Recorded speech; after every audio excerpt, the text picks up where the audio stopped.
Hi everybody, my name is Miles and I'm with Peak Performers. As you can see, I am shooting from an unusual location. I'm actually in Dallas right now at a Source America conference, but I thought I'd break away to tell you about Peak Performers' top jobs this week as well as give you a weekly recruiter tip. Before we jump into it, I gotta show you this view.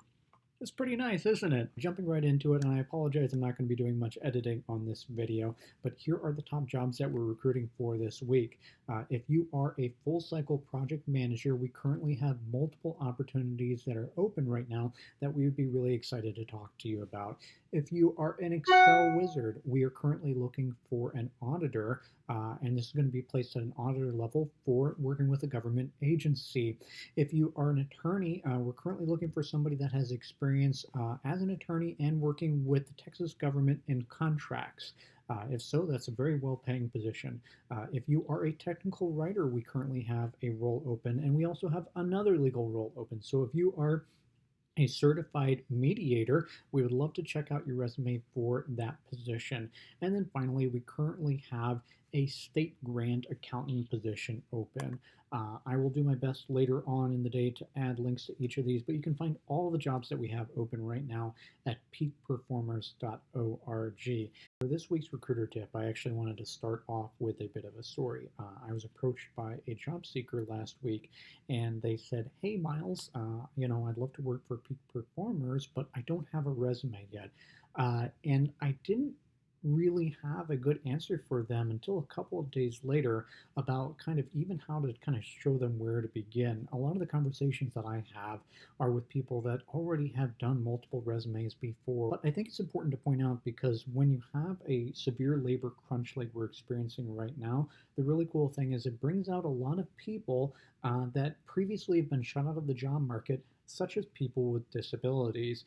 So, having said that, here are some of my tips to be able to kind of get your resume started for the very first time.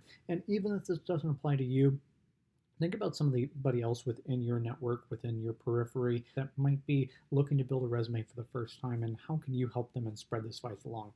The first bit that I'd like to throw out to everybody is that realize you don't have to create everything from scratch. Whether you're using Microsoft Word or Apple Pages or even Google Documents, there are templates that are ready built so that you can just plug in the information. When it comes to plugging in that information, the general way that I like to recommend is just plug in each of the jobs that you've done and do it in what's called reverse chronological order, starting with basically what you've done most recently and working your way backwards from there.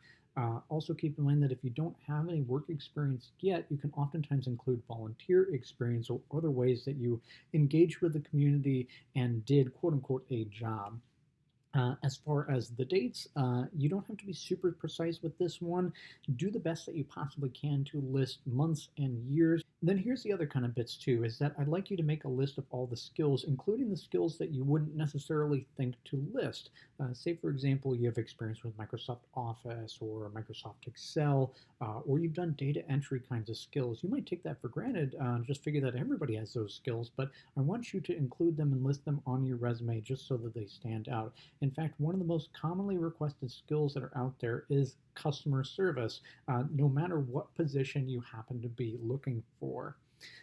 The other thing too is that generally education will go down towards the bottom of your resume, and even if you haven't completed your degree necessarily, you can still put what education you did get in there.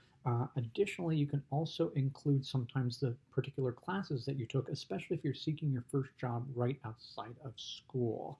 Uh, the other bit of information that I would throw out there is that as a recruiter, I like to see right away what it is that you're looking for. So, right underneath your name, I like to put what position you are seeking, and also in that summary paragraph along the top, include a little bit about exactly what kind of role you're looking for and the qualifications that you have.